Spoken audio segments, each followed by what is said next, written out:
Mga kangkol, welcome back na naman sa ating YouTube channel, Phoenix PCP Airgun Philippines. So ngayon, magbubuo na naman tayo ng isang unit. Phoenix 6 na unit ito. Army Green. So last piece na natin to kasi nasold na yung iba. Meron tayo available na Phoenix 6 gray and black.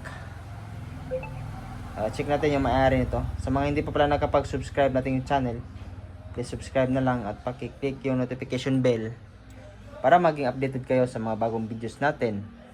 So inuulit ko, wag na kayong mag-how much sa comment kasi hindi tayo nagre-reply din. Please see description below. Nandoon naman yung mga link ng shops natin, Facebook page, Lazada at Shopee. So ngayon magbubuo tayo ng isang unit, Phoenix 6. So may-ari nito na full paid agad. So may discount siya, malaki yung discount ang binigay natin dito. Actually, hindi na tayo nag-charge ng labor. Nito. Kasi nag-full pay si sir. Kaya, malaki yung discount. May-ari nito sino ba yun? Check natin. From Mindoro. Medyo Oriental Mindoro. Medyo malayo-layo pala yung may-ari nito. Si Sir, shout out sa'yo, Sir Junjun Malanom. Sir Junjun Malanom from Mindoro. So ito yung unit mo, sir. Ito yung pinabuo mo. So yung una, yung gusto yung pakabit. Yung 15 inch na AC barrel, choke type din. So maikli siya. Maganda sana yung pang compact size para mas madali siyang maneuver kapag mag-hunting. Lalo na pag igagapang mo, mas madali siya. Kasi pag mahaba kasi, maganda naman siya pang long range. Pero pag sa maneuver, mas mahirap siya kasi medyo madamo, hindi kaya maraming mga kahoy. Mahirap siya maneuver kasi sumasabit. Yun din ang advantage kapag naka-long barrel. Ang gandahan lang, pang long range, maganda kung mas mahaba yung barrel natin. Meron tayo, ikakabit natin is AC barrel steel, full solid steel yan. Tapos meron na siyang thread para sa sa silencer. Naka-choke type din ito. Competition grade na barrel ang gamit natin. So shout out sa'yo, Sir Junjun Malanom from Oriental Mindoro. So yung unit mo, ibubuo natin, sir. So naka Alsafe carbon fiber tank. Alsafe carbon fiber tank 0.36 silencer. Tapos merong folding mechanism. So ang gagawin natin mamaya para hindi siya mahaba, putulin natin to. Putulin natin yan, tapos i-direct natin kabit dyan para hindi na siya masyadong mahaba dito. Tapos tanggalin na to. Kapag gusto mo ibalik itong bubble tube adapter, pwede naman ibalik. Tanggalin lang ulit, tapos ibabalik to para direct ka na bubble tube. Ito yung unit ni sir. Bubble tube pala kulang ito. So meron din tayong bagong labas. So actually meron na tayong labas nito dati na isang Python receiver. So 7 inches yan. Yan, kagandahan. Tapos meron siyang safe trigger lock. Ay mga ka-angkles, meron siyang trigger lock dito. Kapag nakalock yan, wala yan. Hindi yan makalabit mga ka-angkles. So unang labas natin na Python mga ka-angkles, yung power niya hindi pa siya, kailangan pang tatanggalin yung trigger assembly para makapag-adjust ka ng power. So ngayon, ito nakalabas na siya. Pwede ka na makapag-adjust dyan sa ating Python receiver. So 7 inches, medyo may kamahalan nga lang to. Ito yung nagpamahal sa kanya, itong kanyang trigger lock. Yan. So makalabit yan kapag hindi nakalock, kalabit yan. So, pigilan lang natin para masira, baka may mabasag yung valve assembly or acetal. Tapos kapag nakalock siya, yan, kapag nakalock yan, hindi mo makalabit yan. Yan, hindi siya makalabit. So full CNC made din siya. Yan ka. Yung logo natin, Python, powered by Phoenix Airgun. Yan, kay ganda. So meron din siyang barrel stopper diyan. Yan yung kayang barrel stopper. Pag swing mo, hanggang sa barrel na siya, hindi siya lalagpas. O sintro siya. Yan, Python. So available din yan. Pwede cash on delivery nationwide. Yung haba. So tatlo yung kanyang set screw. Katini upper railings. So kasya dito parang 25 mm ata na shroud. 24 mm. Bubuo natin mabilisan lang kasi meron naman tayong mga previous videos nito. Tinuro natin kung paano ikabit. So ngayon mabilisan lang tayo. Kasi paulit-ulit na naman yung mga videos natin. So ngayon pabilisan tayo. Sa mga hindi pa pala nag-subscribe, ulitin natin, please subscribe at see description below, nandiyon yung link ng mga Facebook page natin, Lazada, Shopee at Facebook accounts. Huwag na kayo mag-comment ng how much kasi hindi din tayo nagre-reply, lalo na sa Facebook page natin of account kay Choy Alison. Nilagay natin yung link, nandun yung link ni Choy Alison, pati yung Facebook niya. Doon kayo mag direct message mga ka-uncles. So ngayon ibubuo natin ang unit. So mabilisan lang. Pala yung mga tools natin.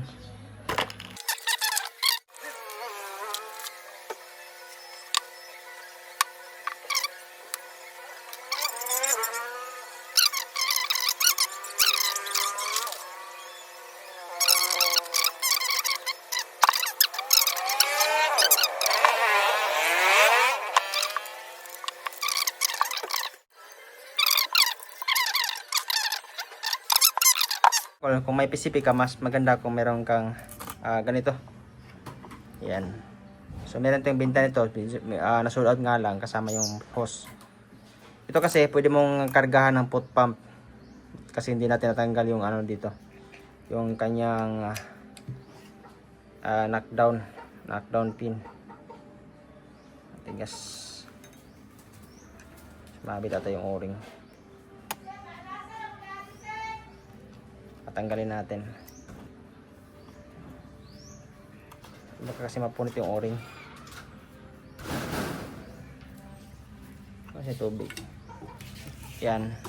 Ito kasi ganyan, kahit nakaganyan, pwede mo kargahan ng foot pump. Kasi kailangan kasi bigla ang pressure na papasok dito para mag-set yung itong acetal pin mo sa loob. Magsiset siya. Saka mo ngayon maligtes. Kasi minsan, halimbawa kung may leak konti, tapos magagamit ka ng foot pump, kung may leak, mahirapan ka magkarga. Pwede rin dalawang tao, yung isa maghihila sa pin, tanggalin lang tong trigger assembly, maghihila sa pin, yung isa magkakarga, magbubomba. Pero maganda kung meron ka nito, mas madali siya. Kasi magagamit mo din kapag ma-maintenance ka ng PCP mo, mas maganda to. Kahit nga side lever yung gamit mo na receiver, mas maganda kung meron kang ganito. Ito, pwede mong kargahan sa foot pump. Yan. Ito may pressure to, may laman yan mga ka-uncles, 2,000. Tapos karga natin. Meron tayong binta nito mga ka-uncles para mas madali kayong mag DIY. Iba kasi hindi pinapanood yung video natin, diretso bili, tapos hindi alam bakit hindi daw nagkakarga. Gamit nila ng foot pump. Yung iba pa nagkakarga tapos pa yan, nakatulak pa yung pin. Kasi kung kargahan mo yan tapos nakatulak yung pin mo, wala, hindi lalabas lang yung hangin mo dyan. Kaya kailangan mo ikasayan mga ka-uncles. Bumibit tayo natin. Okay. Yan, tapos yun, kargahan mo na. Sirado tong release valve. Tapos pwede mo siyang kargahan.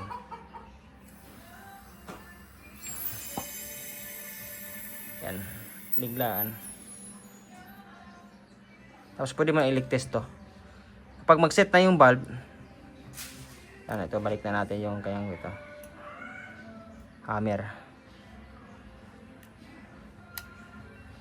Pag mag-set na yung valve, pwede mo na i-release to. Yan. Luwagan mo na para hindi na siya nakatulak sa nakop pin. Tapos i-release mo yung hangin para ma-release yung hangin mo sa high pressure hose mo.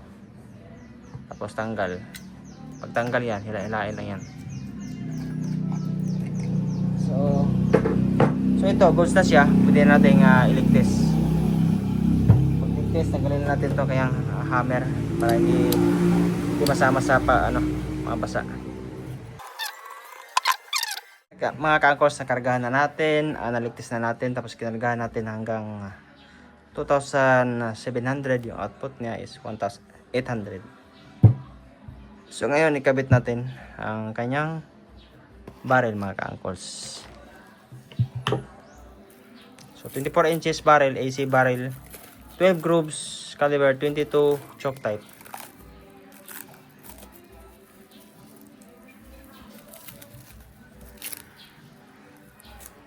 So shout out sa mga followers natin sa YouTube. Salamat sa patuloy yung pagsubaybay sa ating YouTube channel. Yung iba nag-iipon pa para makabuo ng kailang PCP. So ipon lang mga ka-uncles. Mabubuo nyo rin yung pangarap yung PCP. So kung mag-message kayo sa ating Facebook page, send nyo yung picture, yung kung alin yung tinatanong nyo na receiver. Kasi marami kasi tayong mga models ng receiver, iba-iba. Kasi kung magtatanong kayo magkano receiver, ibabalik ko din sa inyo yung tanong nyo kung anong receiver na tinatanong nyo.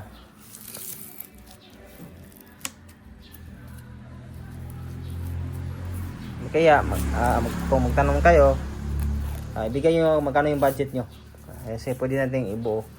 Depende sa budget niyo mga ka-uncles. Kasi pwede naman tayo magbuo ng Phoenix 6 na compact para mas mura siya.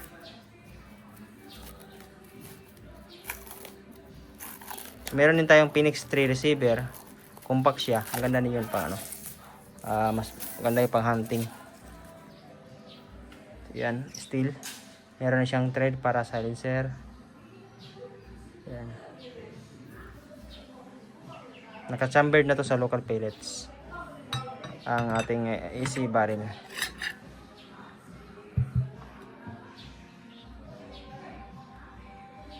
Pitan natin.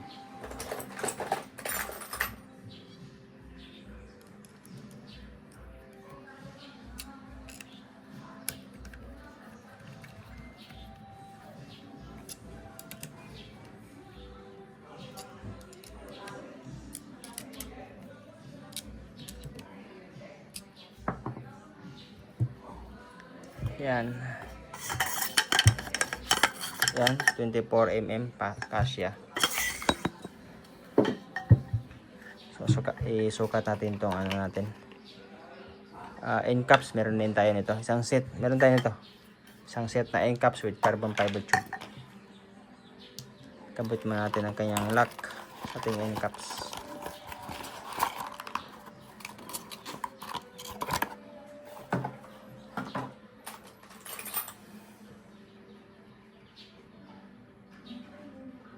Halos mga ano natin, mga buyer natin nag-reseller na. Kasi ginagawa nagbubuo sila ng sarilang air gun, nagdi-DIY sila, tapos bumibili sa atin ng receiver. Tapos while ginagamit nila, binibenta nila. Tapos kapag nabenta na, buo ulit sila. Yun, makikita sila. Tapos meron din silang air gun.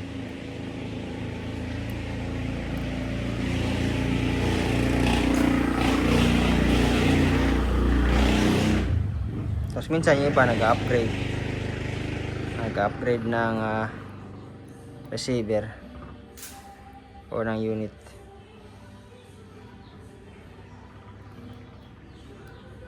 Palitan natin itong isa.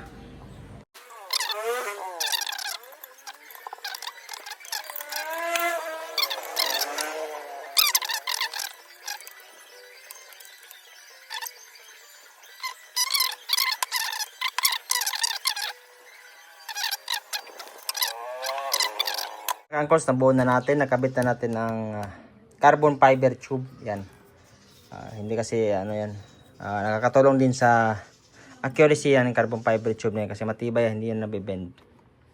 Silencer, nakabit na natin ang kanyang grip. Tapos ito, yung kanyang folding mechanism, naputulan natin. Tapos direct natin sa kanyang trigger para mas maikli siya. Kasi pangit siya tingnan siya kapag mahaba. Kaya tinanggal natin to.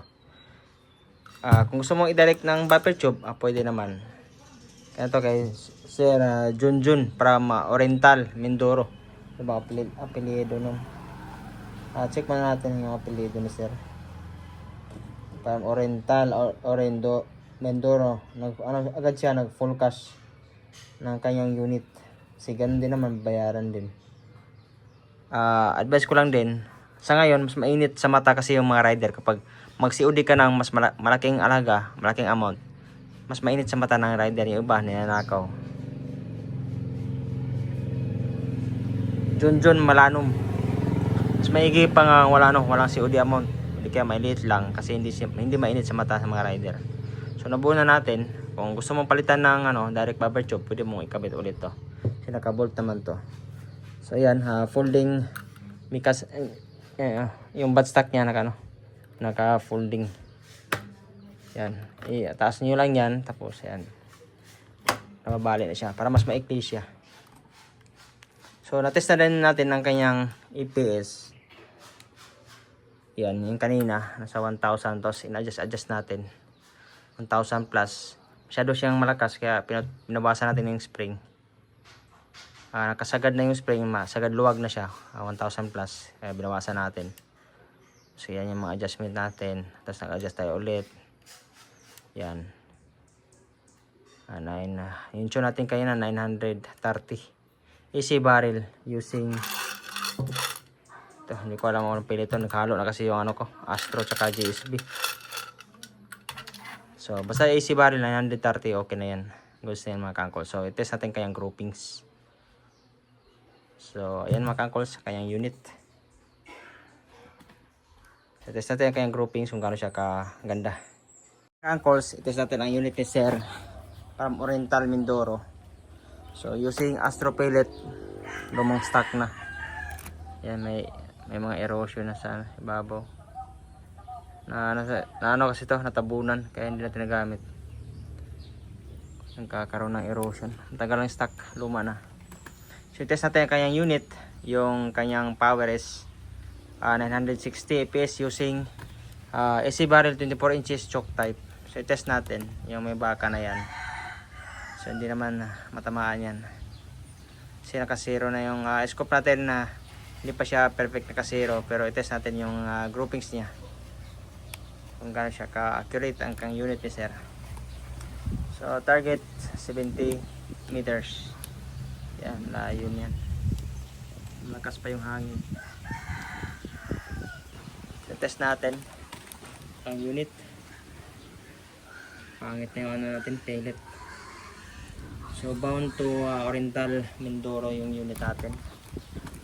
So target plate 3 inches. Tapos meron siyang sticker. Check natin mamaya ang groupings niya. Ano siya ka-tight. Yung gamit nating scope pala, ito mumurahin lang, base A na 4x16. Yan, base A mumurahin na scope. Yan, medyo malabo lalo na pag ganitong panahon, masakit na sa mata. So pang hunting, okay na to. Pag low budget ka naman, nanghanap ka ng budget meal, ito okay to, na scope na to. So test natin ang unit sa target plate. Yan, tapos lapitan natin mamaya.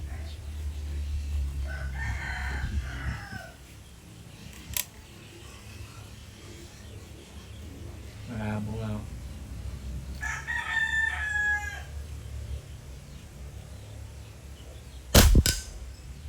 Malakas pa yung hangin. So, yung target natin dyan yung bilog, pero kulang pa sa zero yung scope. Malakas pa yung hangin.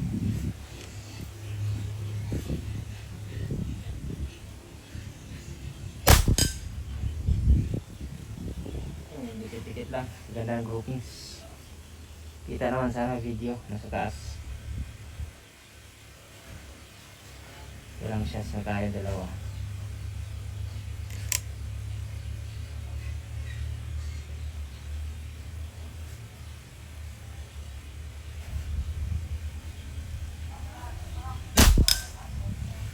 Yun, doon pa rin siya tumatama sa bandang taas na pula.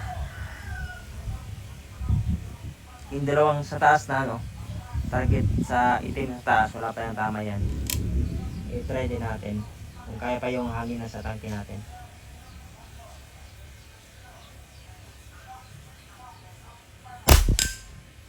Tanggal na. So, try natin yung stas. O ano, tinatanggal yung ano natin. Target. Tanggal siya sa plate. Ang taas na lang. Yung malakas na hangin. Nalaglag. So, try natin. Check natin. Nalaglag mga ka-uncles. Parating na din. Kaya hanggang doon mo lang na lang muna tayo.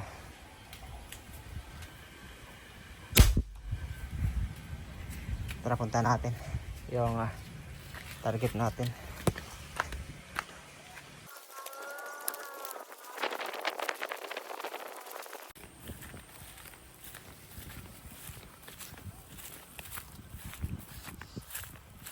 Ano pala, natalisod sa ano, lubid ng ano, baka. Kasi natumba. Kung ano to, baka to. Kasi yung ano natin, ito. Yun. Kaya ano, groupings. Yan. Ano siya, ganda ng groupings. So itong dalawa, itis natin to. Kasi natanggal. Pwede ba ito magamit? Ito na lang. Yung unit natin nandun. Doon. Pinabot. So itis natin ulit. So nasa 75 ano, hakbang. Sa rin spider natin to nasa 65 meters. Kaya natin mas malayo. Maganda siguro kung ano natin. So ilagay natin dito kaso natatanggal nga. Tapos palapitan din yung ulan. I-test natin tong dalawa. Maganda sana yun. Kasi nakikita natin. So nga natatanggal. Ganda na yun. Yan. Kaya hindi na siya natanggal. So test.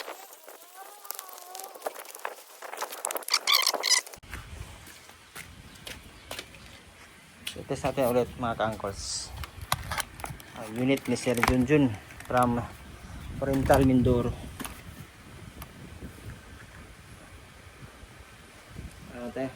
Medyo magalaw pa kasi wala tayong magandang patungan na ubos na sold out yung ano natin, bench rest. So ulitin natin yung nasa taas, malakas yung hangin. Yan sa gitna na target.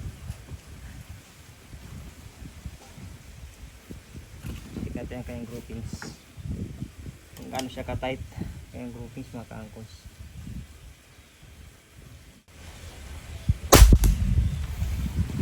Hamon na mga ka-uncles.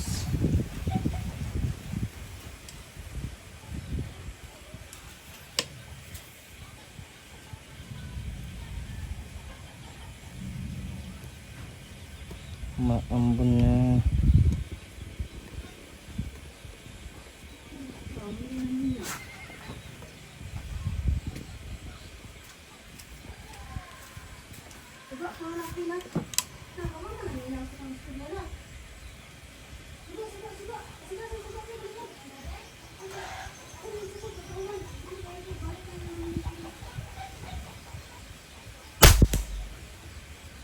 Yun.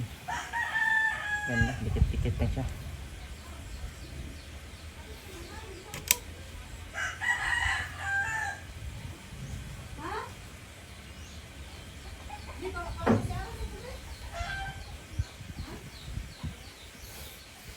Ang galaw yung ano natin. Ang galaw yung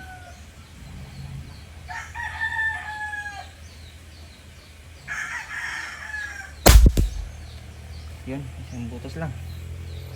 Ay ganda. I-try natin i-zero para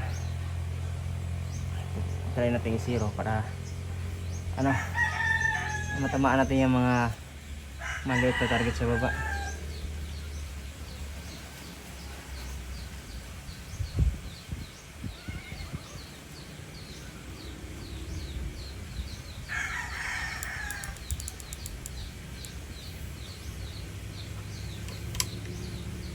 Ay, adjust natin konti.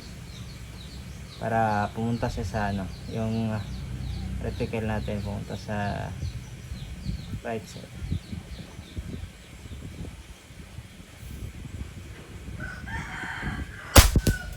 Yun o. Ayan, medyo siya. Nasiro na yung scope natin. Zero natin. I-adjust natin yung scope.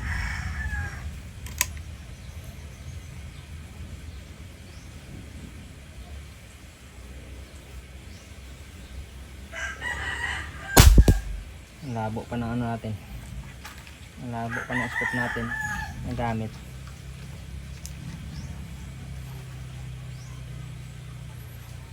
Ganda ng grouping sa mga ka-uncles. AC barrel 12 grooves. Choke type. Ano siguro pag ano.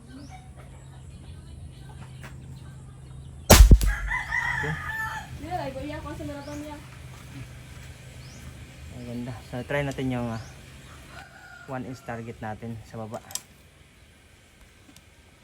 Yun, yung maliliit. Try natin.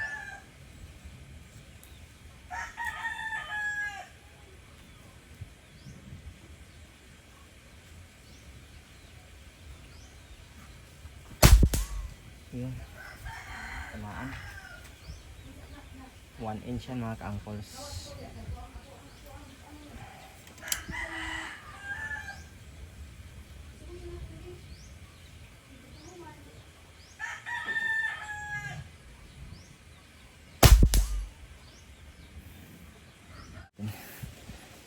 Ano 1.5 na lang. So, check natin ulit ang kanyang ano, groupings. Malakas yung hangin, maulan na mga ka-uncles yun. Maulan na.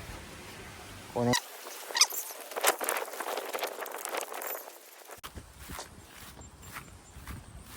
So ito yung kayo ng mga ka-uncles.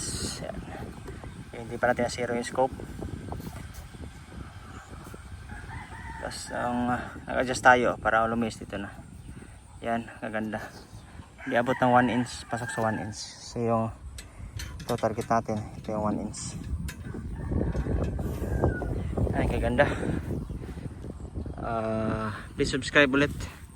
Ulitin ko, please subscribe sa ating YouTube channel at pakiclick yung notification bell para mag-update kayo sa mga bagong videos natin. See you in the next vlog mga ka-uncles.